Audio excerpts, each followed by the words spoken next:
Oh, yeah. Gets me going. Okay, that's good.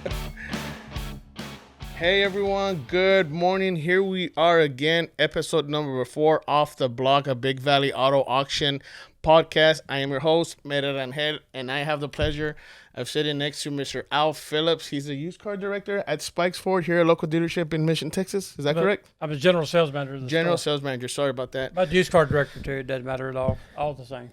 I mean, I'm sure you do a little bit of everything. So you could be a janitor one day and then you're selling cars the next. I call it customer service. There you go. That's There what we you call go. it here too. Yeah. Well, anyways, thank you, Al, for your time. I know today's sale day. We got a sale going on right outside, guys. So we're taking time, a quick, couple of minutes to talk to Al and see his perspective on what he does and where he's been and where he came from. So with that being said, give us a brief background of where you started and how you made it to where you're at now. Okay, I'm from Louisiana originally. I started in Bossier City, Louisiana, age of 17 at a buy here, pay here lot as a porter. I worked there for 7.5 years at that, and then eventually got into the new car business of used car salesperson at new car dealerships, and then was promoted to used car managers, and then from there GSM, GM, GSM at stores. So you started in Louisiana. How did you make it down here to the Rio Grande Valley? I kind of trickled down. I left Louisiana, went to Victoria, and worked in Victoria for about 6 years, and then I went to Corpus and went with Eddie Auckland Ford in Kingsville, and went to work with Eddie, and then got the opportunity to come to the Valley and work for Hacienda Ford. And I was there for 12 years as general sales manager, and then took a leave of absence for about a year and a half, and then ended up at Spikes Ford as a general sales manager of the store. And I primarily take care of the used also. So, And like they say, the rest is history. yes, And just for you buyers out there, if you're looking to buy cars, if Al brings 15, 20 cars, he's going to sell 15, 20 cars. He doesn't mess around. He brings them to sell. He doesn't want to take them back or send them anywhere else, and that's why we appreciate his business. Now, on another note, okay, so I'm a consumer. I want a new car. I go to your dealership. I take you my car truck. What do you look for? What determines that you're going to get my car and put it on your front line, or you're going to get my car and send it to the auction? well, first, when the used car manager appraises it, or I appraise it myself, we walk the car. We look at it's inside the car, the cleanliness of the car. If they've taken care of it, we go to the trunk, the hood, look at the body damage, see if there's any body work. We try to get the cream of the crop, so to speak, and keep that first. But if a car's not quite there, we'll look and see how well it's been taken care of. Just because the car's been in an accident doesn't mean it's not any good. So we kind of overlook that a little bit as far as body work goes anymore. But the interior of the car is what I look for more than anything, how they taking care of the interior. If it's full of trash and stuff like that, then I kind of shy away from keeping it because they haven't maintained the rest of it in most cases. So if it gets past that, we want to think about trying to keep it. We run through our service department. We do a 172-point inspection, and then we look at the cost of that to see if we can market it from there and make money, possibly in our eyes, for the store. And then if not, we say, okay, just wholesale it. Let's take it to the sale, and we wholesale it. So then some of the key factors when taking in a trade, something like maybe cigarette burns, maybe the smell of it, maybe like you said, the cleanliness of it, prior or previous paint work and stuff like that. I know all that was a negative. Do you look at it if it's subpar, or is it acceptable, or is it okay to deal with? Because like you said, just because it has an accident doesn't mean, hey, we're done with it. Yeah, we look at the body work of the car, especially as far as the accident goes. You look at the body work, and of course, we'll have our service department check underneath for any kind of frame or any kind of damage that might have got hidden or missed. We don't want a potential lawsuit for the store. I don't do any cigarette cars. There's been smoked in. I don't keep any of them. I don't care how nice they are. Yeah. It always comes back to bite you. Customers want you to get it out, get it out. And it seems like you never can. They have so many smoke bombs. And those smells just linger. It might lingers smell good for a day or two, and then you close it up for a couple of days, and you open it up, and you're like, whoa, somebody just smoked a pack of cigarettes in there. Yeah, the heat just comes back and just brings it all back every time. So going through what we're going through with the car shortage and all that, I see that sometimes your dealership is running real low on cars. What are you guys doing to try to keep cars in stock, new cars and used cars? Well, the manufacturers went to pretty much primarily order units now. If you don't get orders, you don't get cars. Wow. So you have to get your customers. We attacked our database of the customers we have in-house for years and years. Spikes has been there for 75 years of business. It's in our database. We call the customers and ask them to order a new car. You get that coming in. You hope for the trade. Always. You want the trade. And then we get some allocations for Ford, which is a lot less than what we used to have.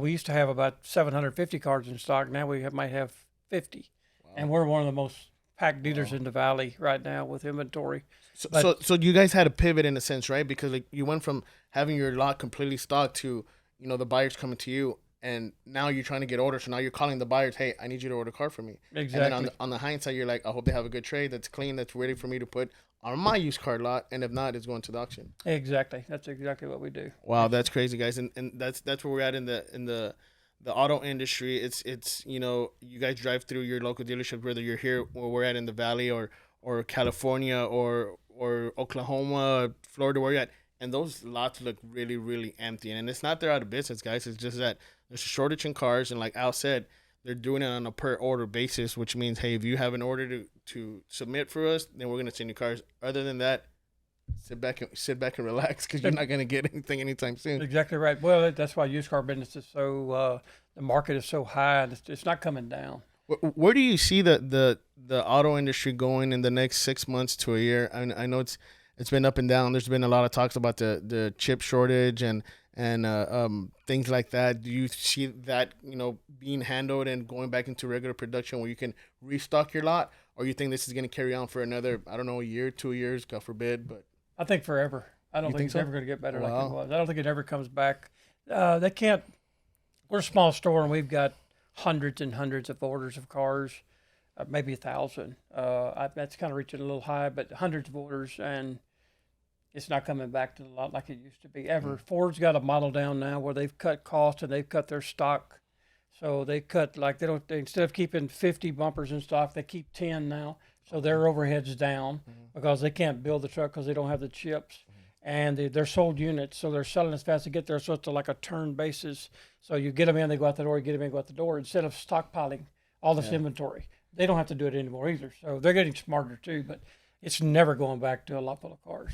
Well, and that's crazy to hear from your perspective, because you're the one that's there day in and day out, and you see the orders that come in, the orders that go out, and I'm sure you guys have regular meetings where you're trying to update your staff on, hey, this is what's coming, this is what we got to prepare for. With that being said, electric vehicles. Electric vehicles, they're going to get here. I don't know. I think we're jumping the gun a little too soon. The government did on forcing people to try to buy by raising the gas prices and stuff, trying to force electric on people. They're expensive, and they're the same boat. They require a lot of chips also, and the ones that the Mach-E's and the Lightning that's coming out, we get very few allocations to us. I've got a lot of orders, but the allocation you got to get it built, and I've got very few allocations for those. They're going to come too, but it's going to be a year or 2 years or 3 years. They're already ordering for like 2024, 2025s already. And they're filled up for the next 2 years already. They can't build them. That's crazy to hear. That's how far ahead they're on, how backed up they are more than anything. Are you a gas guy or a combustible guy, or you're an electric vehicle guy? I'm a gas guy. I'm a 5.0, man. There you go. I like the V8. Yeah, the electric's okay. It drives good. Just I think here to Houston, you're pulling over. Yeah, and you're going to sit down and relax somewhere because you got to get a charge. So versus just filling it up and going. And not only that, but if you're going out of town, from what I've known, this is probably going back about 6 months ago, the nearest charging station is right out of almost getting to about Three Rivers or something. Three Rivers. Like That's a Tesla charging station. Yeah. No, Ford's not that plentiful yet. That's Tesla. So are they compatible? No. Is there an adapter that you can put on there? I don't think there is. I don't think Tesla. So then what do you do? You can't just go out of town? You got to go to a Ford store. Wow. You got to find a Ford dealership to go to. That's a big inconvenience. It is. Soon as they build more, they'll get more. But still, it's an inconvenience anywhere you go. Man, the electric car, it's okay around town and around the valley. You're good. You can go home, plug it up. But going on a trip is going to be a little bit of a burden. Yeah, to me, it's, if I'm caught, knowing me, forgetting that I'm an electric vehicle, I'll probably get caught out in the middle of nowhere where there's nothing around me, and there's probably no cell phone data over there, so I can't make a phone call, I can't do anything. I'm stuck, and hopefully waving the white flag and somebody picks me up or something. Start walking. Yeah. On that note, like I said, you've been a customer of ours for years, and we appreciate your business. What do you like about Big Valley? What do we do right good for you that you like, that you keep on coming back to us? The people, the main thing, and I strive for the people. I think the customer service is great here at Big Valley. It's character of people, and I preach it every day at the dealership too. You can You can take a guy that sells 25 cars a month, but he's a little shady. Mm-hmm. I'd rather have a good character guy selling 15. And I think they got good character people, the owners and the staff here, really take care of the customer. So that's what I appreciate. Well, we appreciate that. Like, you have no idea, guys. Any final words you want to say? You know what? Give us a quote that you live by. I have certain quotes that I live by. Like, I'm a golden rule kind of guy. Do unto others as you will have them do unto you. Is there something like that? I think mine. I guess I could make up one. I really don't have one. I just think work as hard as you can, smart as you can, and be as straightforward as you can and honest as you can, and things will come your way, and it'll all happen for the best, man. Just give it all you got every day. There you go. 100%. And that's coming from somebody in the car industry. So, they're saying that, go out there. If you need a car, go to Spikes Ford in Mission. They're going to give you a straight up answer, and they're going to look you in the eye and tell you the truth. That's it. With that being said, guys, this concludes our episode 4. Stay tuned for episode 5. We're going to try to get a view on the buyer's perspective and see what they look for, whether it's in the auction or out in the wholesale market or maybe buying, from door to door and buying at dealerships and things like that. But we'll have a lot of questions. Don't forget to check out our podcast. Not to mention, like our social media. We got Facebook. We got Instagram. We got LinkedIn. What else do we got? TikTok. We got it all, guys. Check us out. Follow it. Don't forget that here at Big Valley, we're driving excellence because when you're here, you're family. Thank you, Al. We appreciate you being here. You're welcome.